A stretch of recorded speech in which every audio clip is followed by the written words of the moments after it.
Hey guys, remember Supergirl Season 2, Episode 16, Starcross, and I was definitely looking forward to this episode. As you guys know, I loved the last episode, how it finally got things back on track, and it really seemed like we were focusing more on the plot. Very happy about that. That's like the one thing this season has really lacked. But as I did say in the last episode, the one thing that last episode did so well is that it really did take its time with things, and with this episode, that wasn't really the case. Now, don't get me wrong, I still thought this episode was good. I thought there was some really good stuff going on here. But one, this is not the first part of the musical crossover. They did basically the same thing they did with the first crossover, where basically just the last 3 minutes are part one.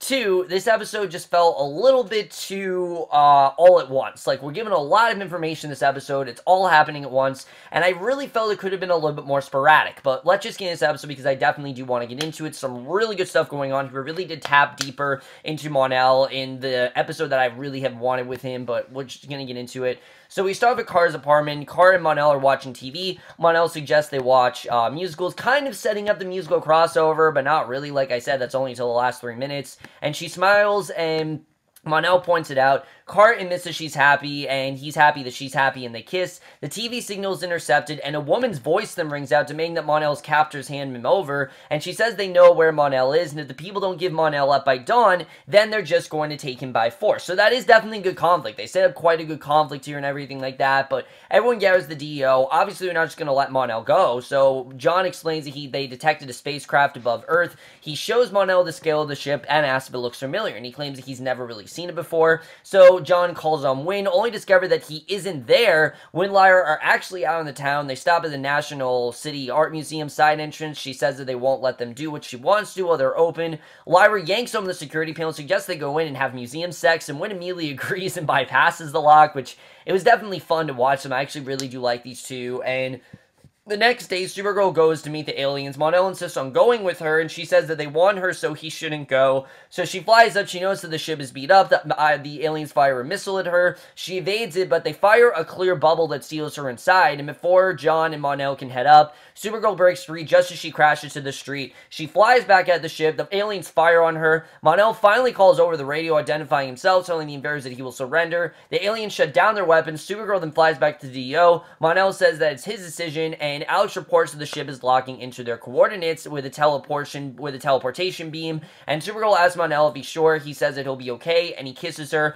So the teleportation beam locks on him. Supergirl grabs him, is teleported up with him, and aboard the ship, he's told that Supergirl that he wanted to go to the ship, but he doesn't really explain why. So the aliens bow to Mon-El. Mon-El's parents, Rhea and Largan, greet their son. I like that we found these were actually his parents, which coincidentally are actually played by Terry Hatcher and Kevin Sorbo, who are two actors, of course, from the 90s, and this episode very much did feel like something from, like, the 90s, with you having Lois and Hercules. Thought that was kind of cool the way they did that. But like I said, this really does get us further into Mon-El's past that we've wanted to.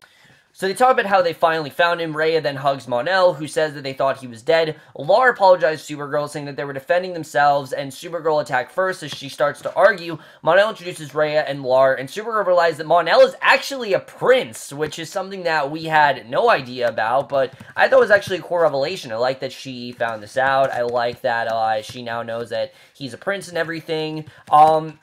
But she's obviously a little bit upset about that he did not, that he didn't tell her this stuff, and that she just found this out, and Mon-El says he has to go back. His parents insist that he stay and have a fast, and Supergirl says that she'd like to know more about Mon-El. So at the DO, Wynn finally arrives. He starts singing as he works. Maggie calls and asks him to come to the police station. When Wynn arrives, Maggie asks if he was at the museum. He missed that he and Lyra broke in after hours, and Maggie shows him a painting of Starry Night by Van Gogh. It went missing the previous night, and Maggie shows him video of him there by himself. She points out that it looks bad for Wynn. He asks for his one phone call. So you know that definitely Lyra is betraying him, which this just came out of left field, in my opinion. Look, I like Wynn and Lyra, I really do. But the fact is, they've only been together for like 2 episodes, and we now know that basically Lyra, clearly he cannot trust her, and I was not into this. I really felt like they could have approached this a lot differently than they did. At least in my humble opinion, I really felt this could have been approached differently. But, I can't really say much. But aboard the Daxamite ship, the family, Lar explains they found Mon-El's beacon across the galaxy. They were surprised to learn of Mon-El's heroics, and it figures that it's Supergirl's influence. Lar points out that their servants were treated well, and Supergirl reminds them that they stole their servants from their family. Remember, she has a lot of animosity for Dax, Daxam, which that really does come back into fruition here, and Rhea insists that they liberate their servants and gave them a path. Mon-El wonders how they escaped the blast, and Lars says that when Krypton blew up, they had to evacuate, and the atmosphere has returned, and now they plan to make Daxam great again, which it hasn't been. So Mon-El says it was never great to begin with, and Supergirl says that Mon-El might find novel about her is her integrity, and Lars then changed the subject, asking how Mon-El got to Earth, and Supergirl wants to hear that explanation as well. So we see his piece of Krypton rain down on Mon-El. We basically see what went down. Mon-El's in bed with a woman. His bodyguard says they have to go, tells Mon-El to abandon the woman. So he was a bit of a ladies' man, as we see. They run to the escape pod. The bodyguard finds a Kryptonian, a mystery, preparing to leave. The guard kills him. They get Mon-El inside. They hold up the Daxamites looking for escape line for the pod to take off. And Rhea tells her son that he was brave. Supergirl excuses herself, and Mon-El says that he has business as well. He goes after her, and Rhea and Lar then look at each other. So back at the DO, she tells him that he's a liar, and Mon-El insists that he just wants to be an average guy, but Supergirl says it changes everything. She's furious that he ruled this cruel plan, asks him if he feels guilty about the dead mystery, and Supergirl tells him that she can't even look at him and flies off. So things are not great between Supergirl and Mon-El, to say the least, and this really does put this rift in their relationship, but in my opinion, I didn't really feel this was something for them to really break up over, because they do try to kind of work things out, but we'll get into where this really goes. This really addresses my main problem with the episode. So at the police station, Wynn tells Maggie that they didn't take anything. Alex and James come in to respond to Wynn's call, and Maggie says that it's no coincidence the camera didn't show up Lyra, and Wynn then admits that Lyra's phone was disconnected, and Maggie tells him that Lyra actually framed him, and she warns that they'll pin the theft on Wynn, and James says that they'll get proof, and Alex then asks Maggie to release Wynn to them and give them 48 hours so that they can track down Lyra, and Maggie then gives them 24 hours, and Alex thanks her. So obviously they don't know the full story. Lyra could be doing this for a good cause. They don't know.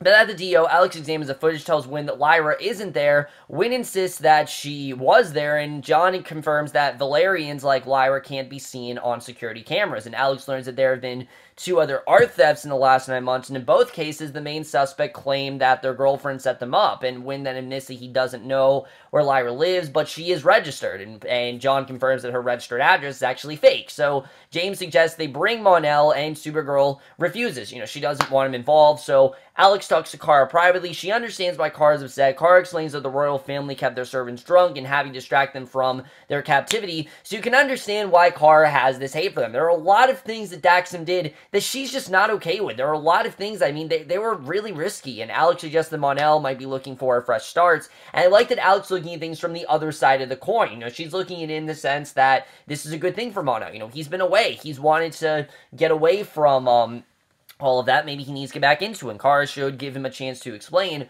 So Rhea teleports in, asks to speak with Kara, and at the alien bar, Alex, James, and Wynn question an alien Boris. Alex twists his arm to Boris since they could pay him for the information with Hamilton tickets. That, I think, is the 3rd Hamilton reference we've had the entire season, which is insane. I don't know what the show's obsession with Hamilton is, but, you know, it's a great show. I'm just saying, there's a lot of Hamilton references, and Alex agrees. Boris tells him that Valerians hang out at a trailer park. The trio leaves to find Lyra, and Rhea and Caroline then talk out on the balcony. Rhea thanks Kara for looking out for her son. She then asks Kara for help bringing their people back to Daxam and repopulate the planet. She actually wants Kara to help with that, and Kara admits that Krypton made mistakes, and Rhea says that her people need a future, and Mon-El can be the face of that future. So she figures that Kara is starting to despise Mon-El as Daxamite royalty and considers herself better than the Daxamites. And Rhea then asks Kara to speak to his parents and figures that he'll believe her because he's simply under her spell, and that's all that's going down. So she really does not trust Kara. She feels that Kara's put him under some sort of spell, and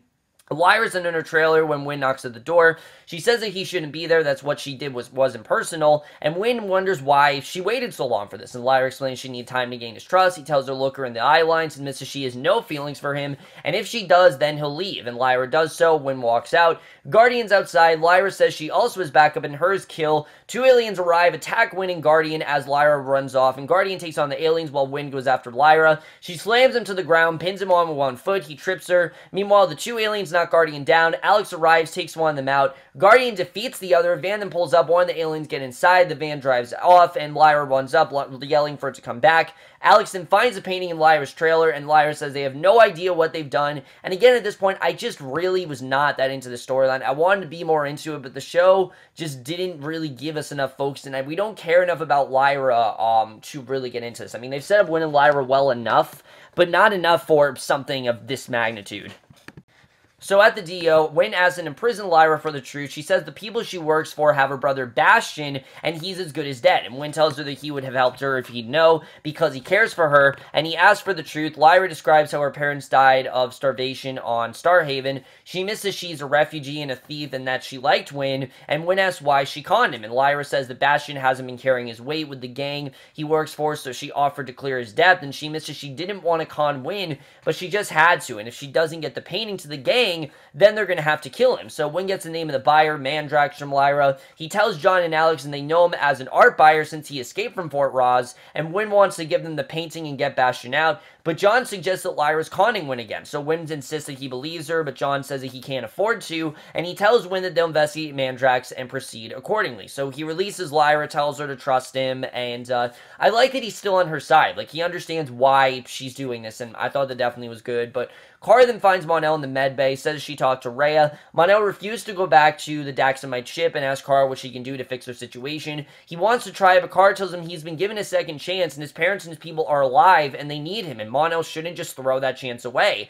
And I like that she's not doing this, because she is mad at him. She's doing it because she genuinely feels he needs to move on, and Kara tells Mon-El to start acting like a prince and leaves. So that night, Lyra takes Wynn the painting to the warehouse, or Mandrax to meet the gang. Wynn says that he's the nerd who helped her get the painting. Mandrax arrives, the gang leader gives him the painting, he hands over the money, and Lyra demands Bastion. The gang leader tells her to wait. She refuses, and the gang members bring Bastion out, but hang on to him. Mandrax then checks the painting and realizes that the painting is actually a forgery. He then prepares to kill Lyra. Wynn steps forward, saying that he'll have to get through him first, and Mandrax isn't really interested in that. So Guardian drops down, attacks Mandrax, the alien shrugs off his first attack. Wynn gets Lyra out. The gang catches up to Wynn and Lyra, and who aren't really interested in negotiating, so Wynn grabs one of their guns, threatens to shoot the leader. He aims his gun at Lyra. The leader asks if Wynn is willing to die for Lyra, and Lyra asks if the leader is, and Guardian then manages to pin Mandrax down with a net, showing him down until he breaks free. So he kicks Guardian through a window in front of Wynn, and Alex and the DO team drop in. She tells everyone to freeze. They take Mandrax and the gang into custody. Lyra realizes it was actually Wynn's plan all along,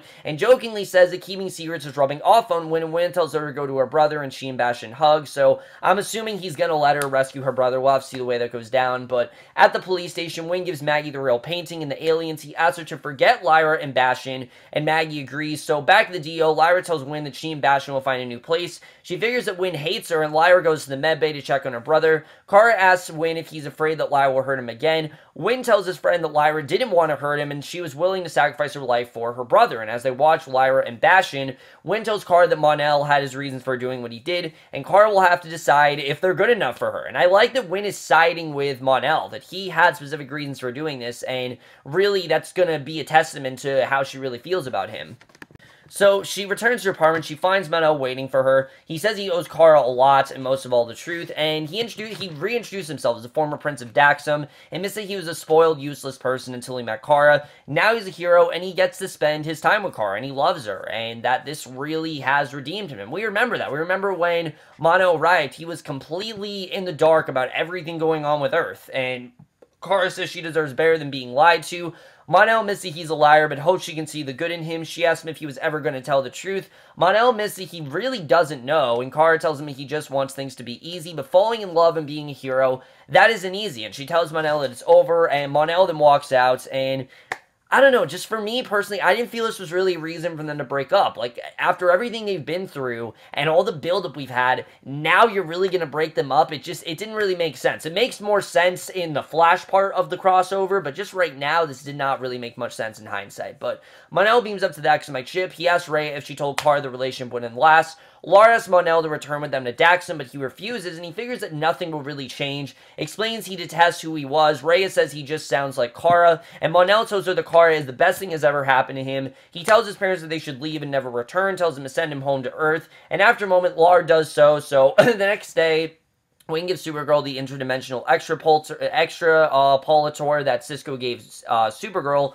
and Mon-El is standing nearby. Supergirl admits that she could use an interdimensional post-breakup vacation. And then John announced they have a new prisoner coming in. It's Music Meister. And the last 3 minutes feel like a completely different episode. It's very strange. And I thought it was cool the way they set this up. But again, it just felt like a completely different episode. He sees Supergirl. He says that he let himself be caught because he's looking for her. His eyes glow. Supergirl stares at him transfixed. Music Meister breaks free, takes the extra Pulitzer. He opens a breach. He tells everyone he has to chase down Flash. He goes to the portal. It closes behind him. She collapses, finds herself in a 30s club dressing room, and the stage manager comes in, says she's on. She has no idea what he's talking about. He takes her to the stage, says that she's the opening act. The curtain opens, the piano starts playing as everyone waits for Kara to sing, and that is the way this part of the crossover ends. But let's just get into this episode and where we're really going to go from here.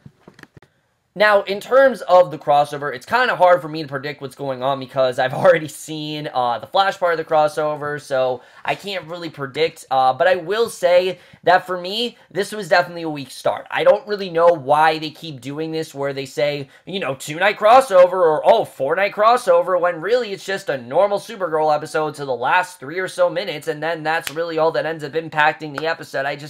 I don't know why they end up doing that. It's not a good approach. It really does let down a lot of people, and especially if there's such a strong episode, you would think they would know by now how to do this, but I hope they get their shit together, because Mark Guggenheim said that next year is going to be a legit 4-part crossover, and I hope that's true, because I don't like the way they do these, you know, they do the Supergirl as the starter part of the crossover, but it's only the last 3 minutes. I just don't really like that. As an episode, though, this was definitely a bit messy. I think there was a lot of stuff going on with Kara Mon-El. Some of it was justified, like Kara's distaste for, for Daxam, I can understand. That's definitely something I can get behind. You can understand why she feels that way. Everything she's been through, things like that, you know, everything that Daxam has done. There's just a lot of things they've done that she just simply can't forgive, and I really can understand where she's coming from with that. However, them breaking up over this is absolutely ridiculous. I don't know why they decided to really, well, I do now know because of the Flash part of the crossover, but I just don't really know why they had to break them up here. I thought it was kind of dumb, the way that all went down. Just in my personal opinion, I really was not a fan of the way things went down with that. I think they definitely could have handled that a lot better. As far as things like, you know, the whole thing with Winn, I like Winn and Lyra, but as I said, we just didn't have enough time with these two couples, and neither Kara and Mon-El. You know, we've only had 3 episodes of these two dating, and they act like they've been dating for a long time, and I really just felt like this wasn't really the time to split up Winn and Lyra and have this whole conflict going on. We had stuff going on with Kara and Mon-El. You could have done Winn and Lyra, but you didn't have to do the whole thing with him learning that she was betraying him. You could have definitely done that in a future episode, and it would have been, I think, a lot better. I just think this was very rushed. It wasn't fleshed out. We just got too much information at once, and the two characters of Rhea and what's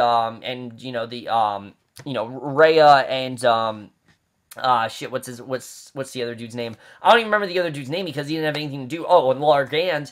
They just weren't that interesting. There really wasn't anything to them. There just wasn't much characterization there. And you really feel with Terry Hatcher and Kevin Sorbo, they would have given them more to do, but they just didn't. And I was waiting for them to have more character, but they didn't really do anything there. So I was definitely a bit disappointed by the way that turned out. I wanted more of the Cadmus storyline. We didn't really get anything there. And after such an Alex-heavy episode, they don't really give Alex anything to do. She was just kind of there. She helped out Winn with his situation. I just really was not a fan of that. So needless to say, this was not the best episode for me. I thought there was some good stuff going on here, but it just wasn't as great as I think this episode could have been. Definitely was one of the weaker episodes of this season. I think they had some good stuff. Definitely had some good ideas with Kara Mon-El. You understood why she had the distaste. But in the end, I just really was not a huge fan of this episode as a whole. And I am going to give Supergirl Season 2, Episode 16, Starcross, a 3 out of 5 or a C+. So, guys, maybe this episode of Supergirl. Let me know what you guys thought of this episode overall. Left your thoughts on it. Now, obviously, this review really is not complete because I have to be the Flash part of the crossover, which that will be coming next. Definitely look forward to that. I have a lot more to say about that episode than I did on this. I just thought this was kind of a weak start. But I will see you guys for the Flash part of the crossover, and I will see you guys for that. Okay, bye.